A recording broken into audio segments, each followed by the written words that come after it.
There are several controversies over some concepts in the Bible. Even with plain truths that are talked about in the Bible, there are several schools, so it's not shocking that there are more controversies with issues that aren't talked about in the Bible.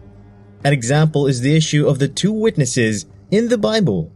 These two witnesses are a hot controversial topic that has brought several schools of thought. In the book of Revelations, God speaks about two witnesses who would be present on earth, yet God didn't mention the identities of these two witnesses. Let's take a close look at the two witnesses to discover who they are. The first place where witnesses are mentioned in the Bible is in the book of Revelations. In Revelations chapter 11 verse 33, God says, "And I will give power unto my two witnesses, and they shall prophesy 1,260 days, clothed in sackcloth." God was describing two people that will prophesy about Him and do His work. However, God doesn't go further into detail to tell us who they are. We are left to wonder who the witnesses are.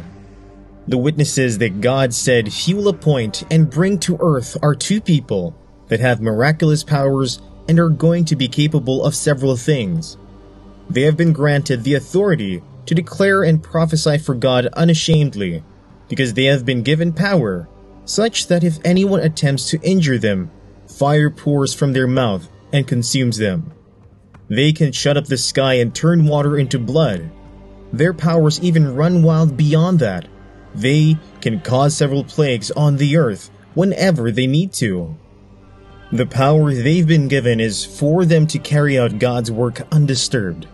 With their power, they can keep going from place to place without fear of any hindrance, like rain, because they've been given the power to stop the rain so that no rain will fall during the days of them predicting and announcing the events relating to Christ's kingdom and its speedy triumph.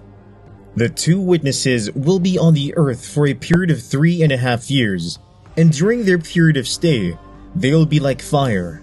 They cannot be hurt by people. However, when their time and mission on earth is complete, by the time they finish proclaiming the things they have to say, they both will be killed by the beast. The wicked people who hated them will rejoice when they die and will even make sure that they don't get buried.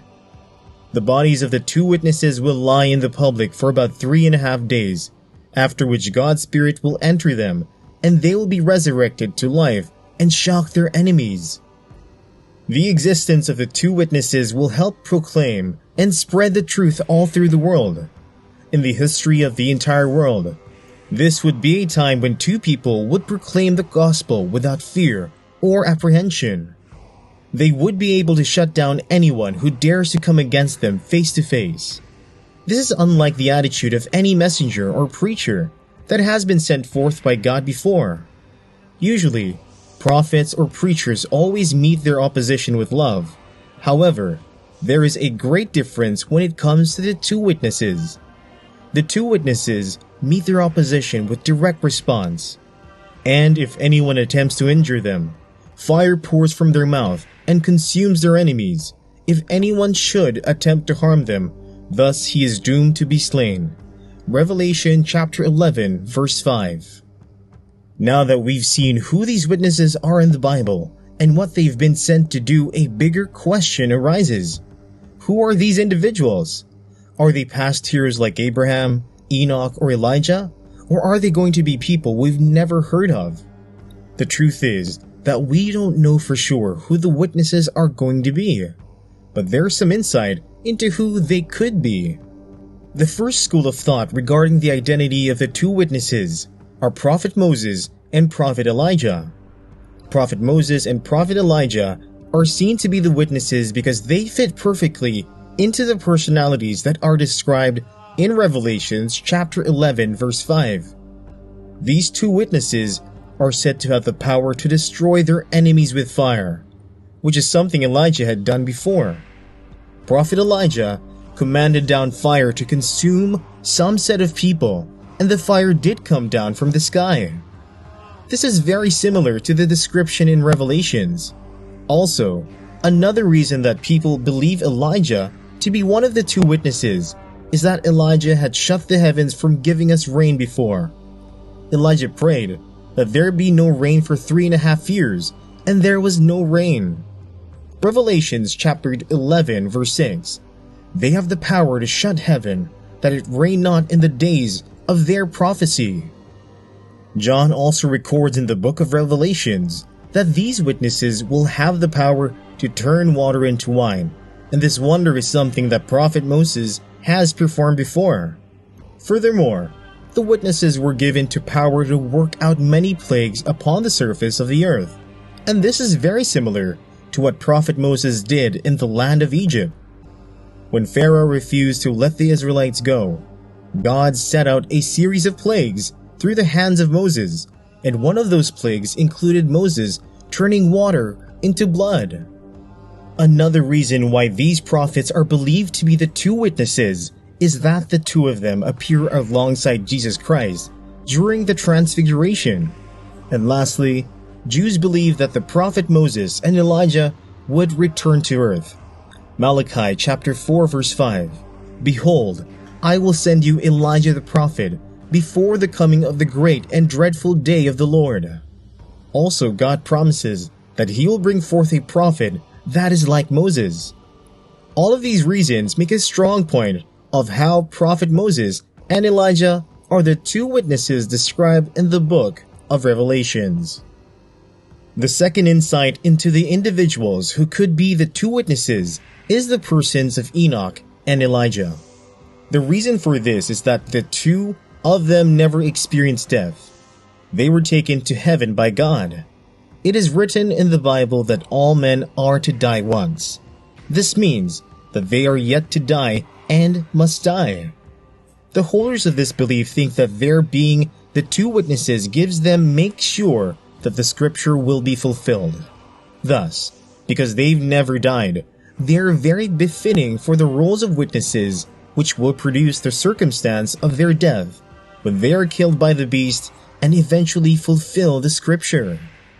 Also, while Enoch and Elijah were alive, they were prophets who went around talking and proclaiming the judgment of God, which is similar to the job description of the two witnesses in the book of Revelations. The last school of thought about the individuals who are the two witnesses is that they are going to be people who we don't know. Let's be sincere to ourselves. The book of Revelations doesn't hint that a person is a popular person or someone who had once walked the surface of the earth before. In reality, God can use any individual to achieve his purpose. God can take a nobody and turn them into someone capable of declaring his words. God is not limited in power or abilities at all, so he doesn't need to use an already famous or known person.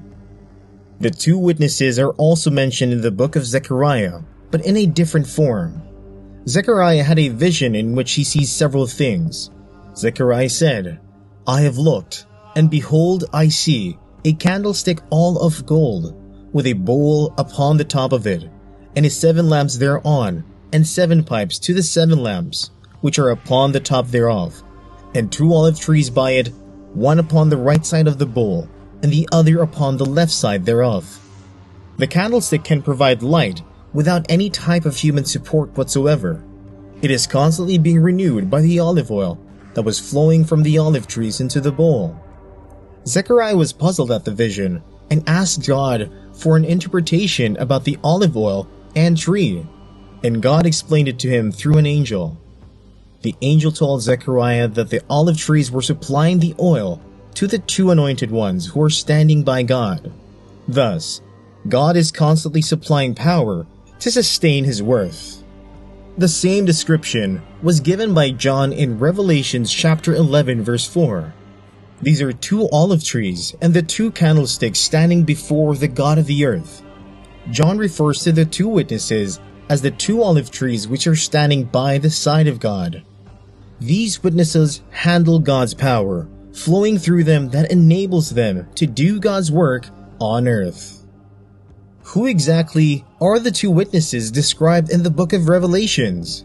The answer is not very clear or provided. It could be any of the 3 views above, and yet it could be another.